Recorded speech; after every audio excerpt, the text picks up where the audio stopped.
मुझे आशा है कि आप सब बहुत अच्छा होंगे और आपके इस अच्छाई में एक चैप्टर और जोड़ देना चाहता हूं।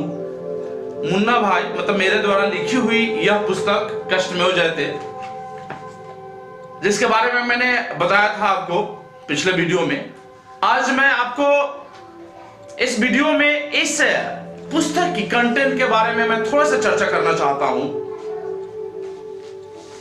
शुरू हो रही अपनी बात से, और इसमें पहला सेंटेंस शुरू होता है, प्रत्येक व्यक्ति के जीवन में एक बार ऐसा समय आता है जब सभी परिस्थिति विपरीत हो और हर तरफ से निराशा मिल रही हो। लगता हो कि अब जिंदगी को त्याग देना चाहिए। इतना कष्ट तो किसी को हुआ ही नहीं होगा। आप जीवन के उस मोड़ पे खड़े होते हैं जहां सब कुछ गलत हो रहा होता है। इस किताब में लिखा हुआ है, आपके द्वारा बढ़ाए गए कदम गलत साबित हो रहे हो, लोग आपके बारे में नकारात्मक आलोचना कर रहे हो और आपके कदम को भी कोस रहे हो।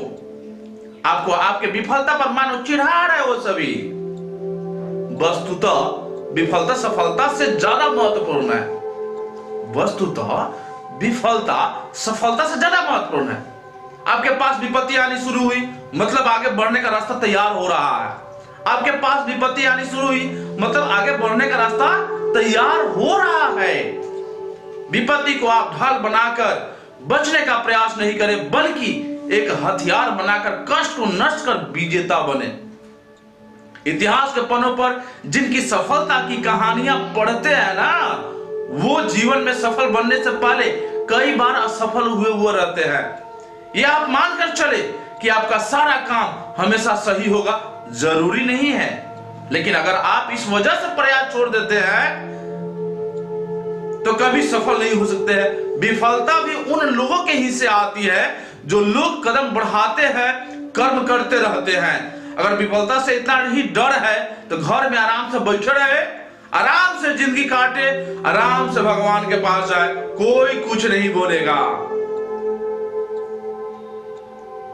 ये शुरुआत है किताब की, और इस तरह से ये कहानियां बढ़ती रहती है। और एक बहुत ही मार्मिक उदाहरण आपको पढ़ने के मिलेगा इसमें कि कैसे एक लड़का जहां पे आत्महत्या कर लेनी चाहिए थी, जहां पे दुनिया में आग लगा देनी चाहिए थी, उसके विपरीत वह कदम बढ़ाया, परिस्थितियों से लड़ा और आगे बढ़कर आपके बीच में है। पहला चैप्टर,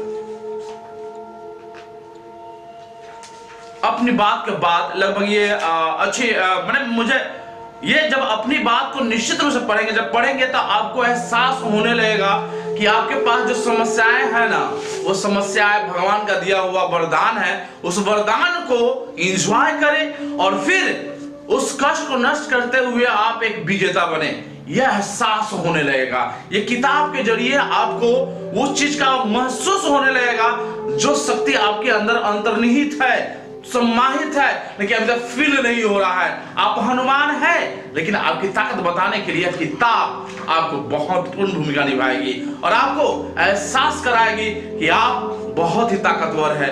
पहला चैप्टर है कष्ट को नष्ट। कष्ट को नष्ट मतलब कि आपके पास जो समस्याएं हैं उन समस्याओं को कैसे नष्ट करेंगे। सबसे पहली बात कि आपके अंदर जो समस्याएं हैं, आपको जो दिक्कत आती है, इसमें प्रैक्टिकल अप्रोच बताया गया है। पहला चैप्टर में बताया गया है कि आप अपने कष्टों का पहचान कैसे करें और उन कष्टों को नष्ट कैसे करें। तो इस तरह से इसमें बहुत सारा मेथड्स दिया हुआ है। सकारात्मक संघर्ष, संकल्प और समर्पण के साथ कैसे अपने उन कष्टों को नष्ट कर सकते हैं, इसकी तरकीब बताई गई है। और इस चैप्टर के लास्ट में है आपको पॉजिटिव बनाने की तरकीब बताई गई है, संघर्ष करने की तरकीब बताई गई है, और छोटी छोटी कहानियों से आपके उस चीज को समझाने का प्रयास किया गया है जो आप चाहते हैं। समर्पण कैसे, आपके इस दशरथ माझी का उदाहरण इसमें दिया हुआ है, जो जानते हैं माउंटेन मैन के रूप में, जो ऐतिहासिक पर्सन है। और एक्टिविटी जो आपके लास्ट के इस चैप्टर के लास्ट में एक एक्टिविटी दिया गया है, जिसका पालन करके मुझे लगता है कि आप अपने अंदर की कमियों को निकाल सकते हैं और उस पर ओवरकम माने विजेता बन सकते हैं। तो ये पहला चैप्टर है। अगले चैप्टर के लिए अगला वीडियो जरूर देखेंगे। बहुत बहुत धन्यवाद।